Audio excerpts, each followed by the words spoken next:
ഞാൻ അന്ന് പറഞ്ഞത് ഇപ്പോൾ 10 വർഷത്തേക്ക് മമ്മൂട്ടി ഈ മലയാള ഫീൽഡ് വിട്ട് പുറത്ത് പോകില്ല എന്ന് ഞാൻ പറഞ്ഞ സന്ദർഭം വേറെയാണ്. അത് മമ്മൂട്ടിക്കറിയാം. അതായത് ഒരു കാലത്ത് മമ്മൂട്ടിക്ക് പടമില്ലാതെ വന്നൊരു സമയമുണ്ട്.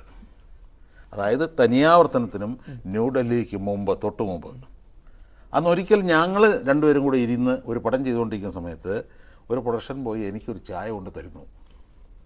ഞാൻ ആ ചായ കുടിച്ചുകൊണ്ടിരിക്കുമ്പോൾ മമ്മൂട്ടി പറയുന്നു, ഞാനും ഇതിൽപ്പെട്ട ഒരു നടനാണ് കേട്ടോ, നമുക്കൂടെ ഒരു ചായ താടാ എന്ന് പറഞ്ഞു. അപ്പം ഞാൻ മമ്മൂട്ടിയെ കുറ്റപ്പെടുത്തി, എന്താണ് അയാളോട് അങ്ങനെയൊക്കെ പറയുന്നത്?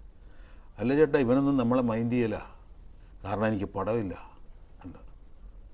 ഉടനെ അയാൾ പറഞ്ഞത് സാർ എന്നോട് പറഞ്ഞില്ല, അതുകൊണ്ട് ഞാൻ കൊണ്ടുവരാൻ. അയാൾ പോയി ചായ കൊണ്ട് കൊടുത്തു. പിന്നീട് ഞാൻ മമ്മൂട്ടിയോട് പറഞ്ഞു, നിങ്ങളങ്ങനെ പറയുന്നത് ശരിയല്ല.